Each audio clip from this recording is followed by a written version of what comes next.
नमस्कार, मैं दिनेश और आप देखना शुरू कर चुके हैं बोलता एमपी। शेवड़ा विधायक राजा घनश्याम सिंह ने कहा, पूरे प्रदेश में भारतीय जनता पार्टी की सरकार से परेशान है जनता और अच्छा करारा सवाब सिखाएगी जनता। लगभग प्रदेश में 150 सीटें आएंगी कांग्रेस की। शेवड़ा के विकास को लेकर वहीं अवधेश नायक के कांग्रेस में शामिल होने पर राजा घनश्याम सिंह के साथ खास बात।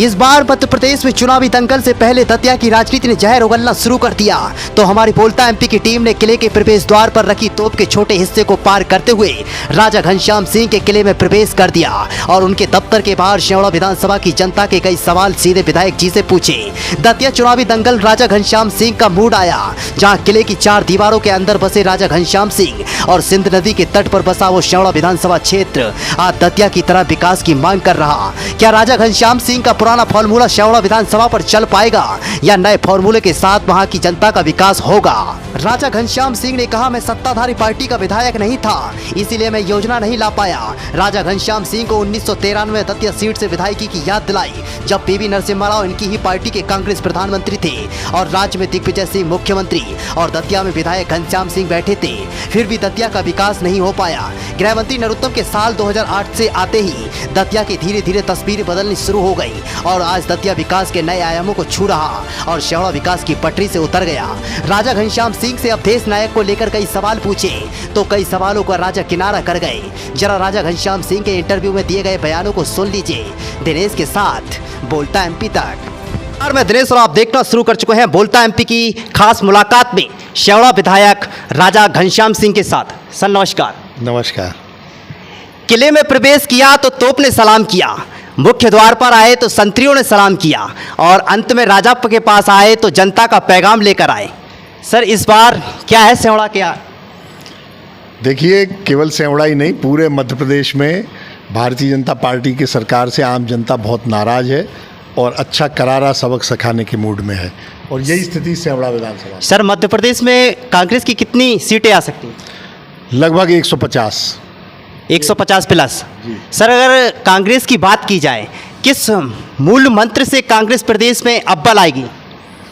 देखिए, मूल मंत्र ये है कि हमारी 1.25 साल की जो सरकार थी कमलनाथ जी के नेतृत्व वाली, उसमें जो काम हुए उससे जनता खुश है। किसानों वादे के अनुसार किसानों की कर्ज माफ़ी की प्रक्रिया आधे से ज़्यादा हो चुकी थी। उसके अलावा विधवा और सामाजिक सुरक्षा पेंशनें बढ़ाई, कन्या गरीब कन्याओं के विवाह के लिए 50,000 रुपये किए और सबसे बड़ी चीज़ गौशालाओं के निर्माण की जो बात करी कमलनाथ जी ने स्वीकृति दी।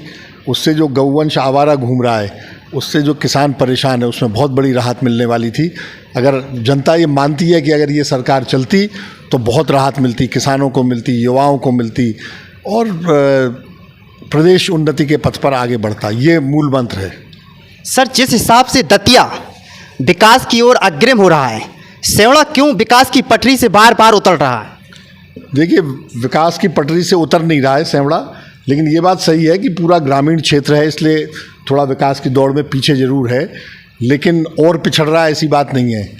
शेवड़ा में भी विकास के बहुत आयाम जुड़े हैं। इस 5 साल में मैंने बहुत प्रयास किए, लेकिन कुल मिलाकर मैं सत्ताधारी पार्टी का विधायक नहीं था, इसलिए पूरी योजनाएं सफल नहीं हो पाई जो मैं लाना चाहता था।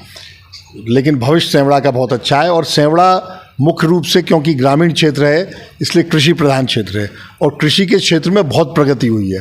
धान की पैदावार कम से कम 4-5 गुना बढ़ गई है पिछले 4 साल में।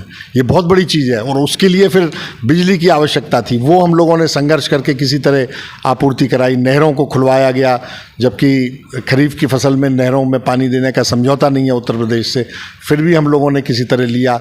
तो कृषि के कार्य में बहुत आगे है और शीघ्र ही औद्योगिकीकरण का काम भी वहाँ शुरू होने वाला है।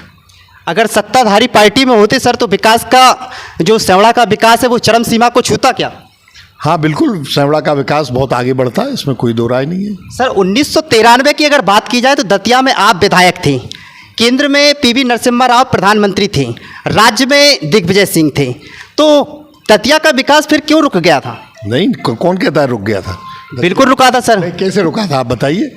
दतिया का विकास पहले भी रुका था, नरोत्तम के आने से जो विकास की रफ्तार पकड़ी है दतिया में, शायद ही है पहले रुका था वो विकास। नहीं, रुका बिल्कुल नहीं था। 1993 में भी आगे बढ़ा था, लेकिन देखिए आप समय का वो देखिए, दतिया में electronic telephone exchange Jhansi, Bhind, Morena, Shivpuri, इन शहरों से कम 6 महीने पहले प्रारंभ हुआ था। जैसा कि पूरे भारत में विकास के सोपान जुड़े, उसमें नवोदय विद्यालय, केंद्रीय विद्यालय, टेलीविज़न रिले केंद्र, ये सब दतिया में आए और पहले आए, समय से पहले आए, अन्य जो बराबरी के शहर हैं उनसे पहले आए। अब आप ये कह दें विकास तो धीरे धीरे होता है, और उस समय की देश की और प्रदेश की आर्थिक स्थिति और आज में ज़मीन आसमान का फ़र्क है। 10 साल जो मनमोहन सिंह जी प्रधानमंत्री बने, उसमें पूरे भारत में अर्थव्यवस्था में बहुत बड़ा बूस्ट आया।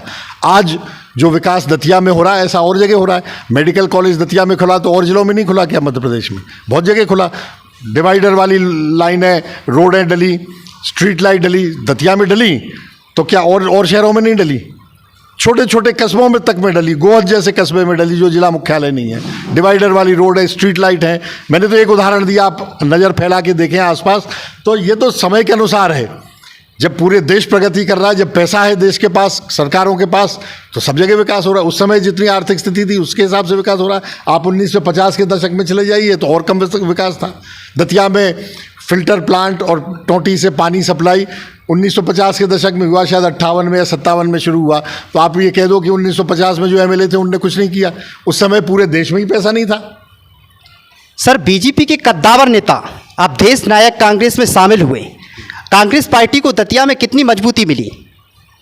निश्चित रूप से मजबूती मिलेगी। अवधेश नायक जी एक अच्छे साफ सुथरी छवि के नेता हैं और उनका आम जनता में नीचे तक संपर्क है। वो लगातार सक्रिय हैं, जनता की सेवा कर रहे हैं। ऐसा नेता क्या इस बार सर विधायकी का चुनाव लड़ेंगे दतिया से? अब ये तो वो जाने और पार्टी जाने। जिसको पार्टी टिकट देगी उसका हम लोग सारे कांग्रेस से मिलके उसका समर्थन करेंगे, उसको जितवाएंगे। सर, राजेंद्र भारती कहते हैं कि अवधेश नायक बहुत छोटे व्यक्ति हैं, इनके आने जाने से पार्टी को कुछ फर्क नहीं पड़ेगा। राजेंद्र भारती इतने बड़े नेता होने के नाते अवधेश नायक का स्वागत करने की बजाय ऐसे अपमान शब्द क्यों बोलते हैं? अब ये तो आप उन्हीं से पूछिए, मैं क्या कहूँ इस बारे में। लेकिन आम कांग्रेसियों ने दतिया में स्वागत किया है। अगर सर विधायकी का वो चुनाव लड़ते हैं तो जो आपके वरिष्ठ नेता कांग्रेस में हैं उनको कहीं ना कहीं ठेस ऐसी नहीं पहुंचेगी? कहीं ना कहीं उन्होंने टूटती बिखरती कांग्रेस के साथ हमेशा साथ रहे, वो उनको ऐसा नहीं लगेगा कि नया व्यक्ति आया और हमने टिकट दिया? देखिए, भविष्य की अपन कोई कल्पना करें कि ऐसा हो जाएगा, क्या ऐसा हो जाएगा, इस पर मैं कोई कमेंट नहीं कर सकता। सामने आने दीजिए परिस्थिति। वैसे राजेंद्र भारती जी बहुत परिपक्व नेता हैं।